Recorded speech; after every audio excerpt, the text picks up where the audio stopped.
अस्सलाम वालेकुम, मेरा नाम है एलिया ज़हरा। वेलकम टू नया दौर। मेरे साथ मौजूद हैं आयशा सरवरी, जो कि को फाउंडर हैं विमेंस एडवांसमेंट हब की, एक्टिविस्ट हैं और नया दौर के लिए लिखती भी हैं। Thank you for joining us Ayesha. हम आज डिस्कस करने जा रहे हैं एक ऐसा इशू जो कि मेन स्ट्रीम मीडिया पे आप बिल्कुल नहीं डिस्कस हो रहा होना चाहिए। वो ये है कि पिछले कुछ दिनों के अंदर पाकिस्तान की जो खवातीन हैं उनके बारे में कुछ ऐसी स्टेटमेंट्स आई हैं कुछ पब्लिक फिगर्स की तरफ से जो कि बहुत प्रॉब्लमैटिक हैं। और वो मतलब एक जो एंटायर विमेन सोच और माइंडसेट है उसको रिफ्लेक्ट करती हैं। तो उसके उसको डिस्कस करना बहुत इंपॉर्टेंट है, इसलिए हम ये सेशन कर रहे हैं कि वो कैसे प्रॉब्लमैटिक है। पहली तो ये जो मोस्ट रीसेंट है वो ये है कि तारिक जमील साहब जो हैं उन्होंने प्राइम मिनिस्टर के साथ जो टेलीथॉन की उसके ऊपर उन्होंने जो फंड रेजिंग कोरोना वायरस के लिए वो कर रहे थे उसके ऊपर उन्होंने लाइव टीवी पे ये कहा कि ये कोरोना वायरस पाकिस्तान में इसलिए आया हुआ है, एक वजह ये है कि यहाँ पे जो औरतें हैं वो बहुत बेहया हैं और वो कपड़े सही नहीं पहनती हैं, इमोडेस्ट हैं और बहुत वल्गैरिटी होती है यहाँ पे। और सारा ब्लेम जो है उन्होंने वो खवातीन के ऊपर डाल दिया कि खवातीन के ये इस तरह के कपड़े पहनने से जो है वो अजाब आता है और वो कोरोना वायरस से उसका है। तो आयशा, मेरा आपसे ये सवाल है कि मतलब बाकी do you think that this is possible, मतलब आर वी दैट केपेबल कि हम एक इतना बड़ा आउटब्रेक कॉज कर सकते हैं अपने कपड़ों से सिर्फ? बहुत अहम सवाल जो कि एक औरत की पावर पे एलूड करता है। और हम पहले बात कर रहे थे कि मेरा ख्याल है कि जब इस तरह के स्टेटमेंट्स आते हैं तो आइडेंटिफाई होता है कि मेरा ख्याल है जो हमारी रूलिंग क्लास है जिसके अंदर ज़्यादातर एक किस्म के मर्द पाए जाते हैं या एक पर्टिकुलर स्टीरियोटाइप के मर्द पाए जाते हैं जो कि पावरफुल होते हैं, वो उनमें भी आपस में डाइवर्सिटी नहीं होती। और जो खवातीन होती हैं वो तो बिल्कुल उस पावर फोल्ड के बाहर होती हैं। तो जब आप रूल कर रहे होते हैं, या मैं गवर्नेंस की ज़्यादा बात नहीं करूँगी, क्योंकि जब आप सोल्यूशंस पेश करते हैं और एक ग्रुप उस प्रॉब्लम के लिए ब्लेम होता है, तो उसका मतलब ये है कि आपने तहकीक नहीं की। क्योंकि कोविड और इस तरह के जो वायरसेस हैं उनके कॉजेज मल्टीपल हो सकते हैं, एक नहीं हो सकता। और जब आप डिसाइड करते हैं कि किसी चीज़ ने कॉज किया है और इफेक्ट किया है किसी चीज़ को, तो आपको मद्देनजर रखना पड़ता है बहुत सारे उसके दूसरे वेरिएबल्स, और वो कभी भी एक नहीं होता। तो द फैक्ट कि आपकी जो मेल रूलिंग एलीट है जिसमें खवातीन बिल्कुल फोल्ड के बाहर हैं या वो अंदर भी हैं, तो वो उस डाइवर्सिटी का हिस्सा नहीं है। उसमें ये आइडेंटिफाई होता है कि खौफ बहुत ज़्यादा है खवातीन का। एक कॉन्सेप्ट है कि बहुत पावरफुल हैं और वो तूफान ला सकती हैं, अर्थक्वेक्स ला सकती हैं और बुरी चीज़ें ला सकती हैं।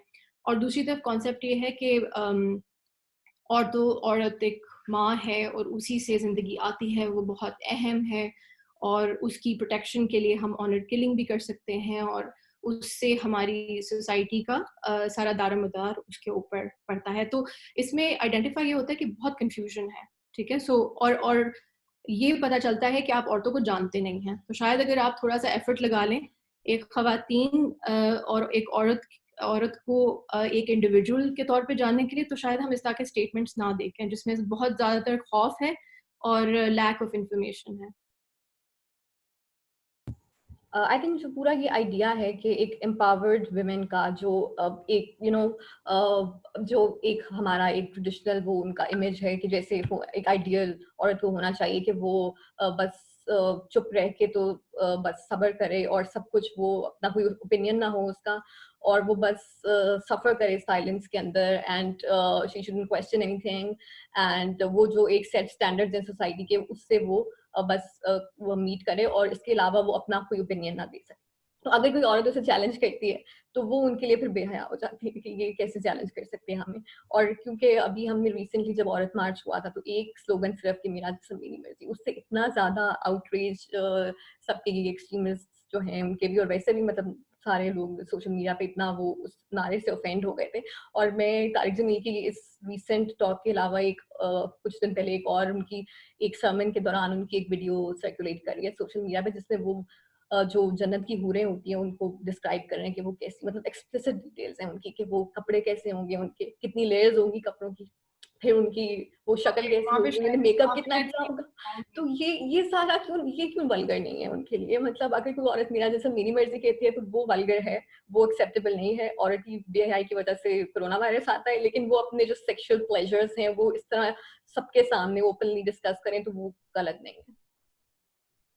इसकी वजह ये है क्योंकि we lived almost our mid life seeing ये जो डाइवर्जन होती है एक औरत में, जो कि एक अच्छी औरत, बुरी औरत, अच्छी औरत की स्प्लिट है, जिसमें ग्रे एरिया का बिल्कुल इम्कान नहीं है। तो वो औरत जो फॉर एग्जांपल, और वो स्टीरियोटाइप्स बने हुए कि स्मोक करती है तो बुरी है, जीन्स पहनती है तो बुरी है, माँ है तो अच्छी है, और काम नहीं करती तो अच्छी है, एक्सेट्रा। तो ये स्टीरियोटाइप्स हैं, क्योंकि मैंने वही बात की ना कि आप जब खवातीन को जानेंगे नहीं, उनकी इंडिविजुअलिटी को नहीं जानेंगे, तो फिर आप ये इस किस्म के इश्यूज क्रिएट करेंगे। और ये प्रॉब्लम एग्जैक्टली उसी जगह से आता है, मेरा जिस्म मेरी मर्जी की के बैकग्राउंड या उस कोर से आता है।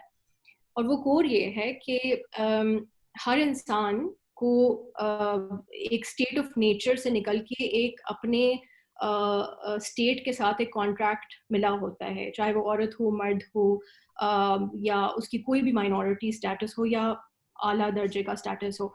तो according to the constitution of this country, equality जो है वो जेंडर के ऊपर बेस्ड नहीं है।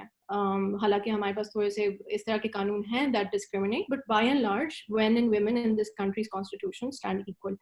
तो उस लिहाज से जब आपके पावर कॉरिडोर्स में इस तरह की बातें होती हैं, मैं सिर्फ उनकी ही नहीं बात करूंगी, because I think it's quite not fair to identify just one person who says these things. एक पूरा सिस्टमैटिक इशू है जो कि एक ब्रो कोड एक दूसरे को डिफाइन करता रहता है।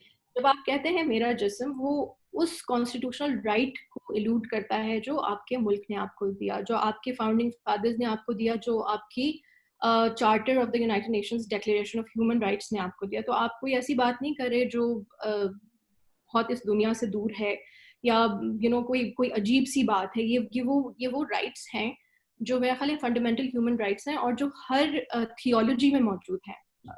ऐसी बात नहीं है कि हमारा सोशल रिलीजियस कल्चर हमें ये राइट्स नहीं देता, हमें वो इनहेरिटेंस के भी राइट्स देता है, आवाज़ बुलंद करने की भी राइट्स देता है। हमारी कल्चर में, हमारे ट्रेडिशन में और हमारे सोशल रिलीजियस कल्चर में ख़वातीन का रोल इतना हाई है, और इतनी ज़्यादा उन्होंने फॉर एग्जांपल जंग जंग से लेके बिजनेस कैरावान से लेके हर चीज़ के आपको एग्जांपल देते हैं। और वही अगर आप औरतों को आज मॉडर्न लाइफ में लेके आए, तो मेरा नहीं ख्याल कि एक इशू ये होगा कि वो स्लीवलेस पहनती हैं या नहीं, या स्मोक करती हैं नहीं।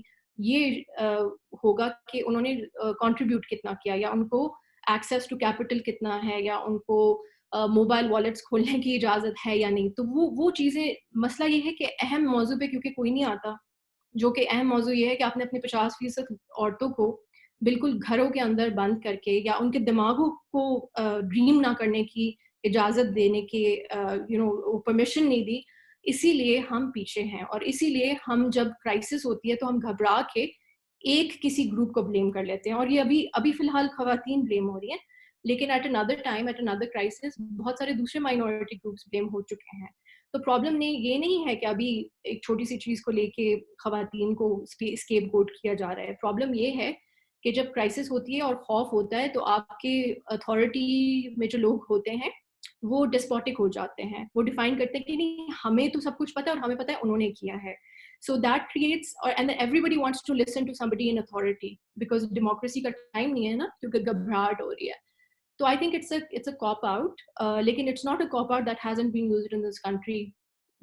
हमेशा से यूज होता और आ रहा है, और अभी भी यूज होगा। सिर्फ अफसोस इस बात की है कि इस बात का है कि इतनी नॉलेज के बावजूद, और अपने खुद की बेनिफिट्स तो ले लेते हैं लोग एजुकेशन के लिए, लेकिन जब मैसेज की बात आती है तो उनको बताया जाता है कि बजाय आप तरक्की करने के एक छोटे से माइनॉरिटी ग्रुप को ब्लेम कर लें जो कि डोमेस्टिक वायलेंस का शिकार हैं। और ये मजाक की बात नहीं है कि आप औरतों को ब्लेम करें, जबकि वो इतनी पिसी हुई हैं। 10 में से 9 खवातीन इस मुल्क में वायलेंस का शिकार या तो हैं या तो होंगी। तो ये एक छोटी बात नहीं है कि आपने एक मुल्क के डेवलपमेंट एजेंडा को बिल्कुल रोन दिया है ये बात करके। अच्छा, आखिर में आयशा ब्रीफली हम ये भी थोड़ा सा डिस्कस कर लेते हैं कि जैसे कि अभी आपने डोमेस्टिक वायलेंस की बात की। आजकल लॉकडाउन है, लोग ज़्यादा अपना टाइम घर में गुजारते हैं, जो मर्द हैं वो भी। तो मतलब वो वैसे ऑफिस वगैरह भी बंद हैं तो उनका ज़्यादा टाइम घर पे रहता है, तो इसमें डोमेस्टिक वायलेंस जो है उसमें जो है वो एक स्पाइक आने का भी खतरा है, और आई एम श्योर कि आया भी होगा। पाकिस्तान में तो वैसे ही इतना ये वाइड स्प्रेड है ये मेनेस। और तो आपको क्या लगता है कि इसके बारे में क्या अभी तक कोई इस तरह गवर्नमेंट लेवल के ऊपर कोई इस तरह कोई एफर्ट नहीं हुई कि बताएं कि क्या विक्टिम्स को बताएं कि आपको क्या करना चाहिए अगर डोमेस्टिक वायलेंस का आप शिकार होते हैं, तो आप क्या कहेंगे इसके बारे में? मेरे कुछ बहुत अच्छे दोस्त हैं गवर्नमेंट में, पर्टिकुलरली लॉ मिनिस्ट्री में कुछ एक दो लोग हैं जिन्होंने रीच आउट किया था और उन्होंने कहा था कि let's put out some statements very clearly कि डोमेस्टिक वायलेंस सर्ज हो रहा है और हम इसे कंडेम करते हैं और हमें कुछ करना चाहिए। अनफॉर्चुनेटली जब इस तरह की क्राइसिस होती हैं तो टाइमिंग बहुत ज़रूरी है, और टाइमिंग का मतलब ये है कि आप कॉज एंड इफेक्ट को बहुत केयरफुली देखें और डेटा को बहुत केयरफुली देखें। सबसे पहले हफ्ते में फ्रांस ने डिक्लेयर किया था कि हमारे डोमेस्टिक वायलेंस केसेस 30% बढ़ गए हैं, ठीक है।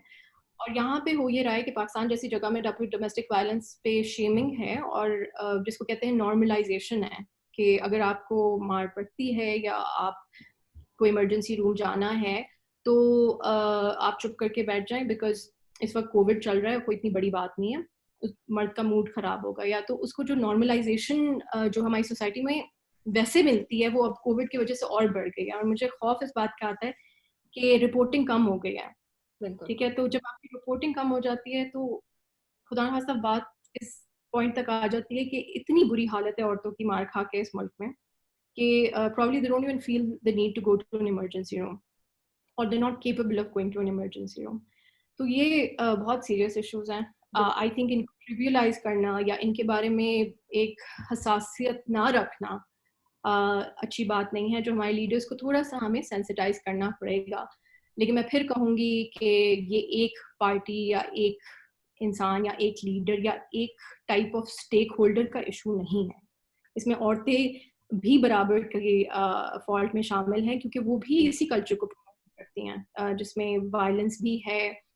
आप देखेंगे कि औरतों के लैंग्वेज में भी दो किस्म की औरतें होती हैं, एक अच्छी औरत होती है, एक बुरी औरत होती है। तो ये जो कल्चर प्रोवेट करता है ये एक तरफ से नहीं आया है, आपको हर तरह से उसको रीइंफोर्समेंट मिलती है। मुझे सिर्फ जिस चीज़ का दुख है वो ये है कि कोविड के क्राइसिस में हमें शायद थोड़ी सी और इंसानियत रखनी चाहिए, एज अपोज टू हमारी इंसानियत कम होने की। और लैंग्वेज सबसे पहला उसका इंडिकेशन होती है कि आपके लफ्ज़ों का चुनाव क्या है, आप कौन से लफ्ज़ की वायलेंस के साथ अवेयर हैं, कौन से लफ्ज़ की वायलेंस के साथ अवेयर नहीं है। आप कुछ इस तरह की लैंग्वेज बोल के देखें ना किसी बहुत आला ओहदे के मर्द की औरत के बारे में, अगर इतनी हिम्मत है तो आप कभी नहीं करेंगे। आप जनरली उन औरतों के बारे में बात करेंगे जिनके पास स्टेटस नहीं है या जिनके पीछे बहुत स्ट्रॉन्ग मर्द नहीं है, या आपको लगता है उनके पीछे बहुत स्ट्रॉन्ग मर्द नहीं है। तो ये बुज़दिली की बातें होती हैं, आई थिंक हर इंसान करता है, और हर किस्म का तबका, हर किस्म के लोग इसमें करते हैं। तो हमें अपनी बिहेवियर को भी झांकना चाहिए। और बस यही बात है कि इतना बुरी क्राइसिस है, पूरी दुनिया इस क्राइसिस से गुजर रही है, अपने अंदर थोड़ी सी इंसानियत रखें और अपने लफ्ज़ों के अंदर थोड़ी सी इंसानियत रखें। क्योंकि हमारे जो फाउंडर थे कायद आज़म मोहम्मद अली जिन्ना, उनका आप अगर देखें रवैया औरतों की तरफ तो बहुत ज़्यादा स्पेसिफिक था कि आपने औरतों को साथ साथ लेके चलना है आपके मुल्क के क्रिएशन में, आपके मुल्क के डिफेंस में, आपके मुल्क की क्या कहते हैं गवर्नेंस में।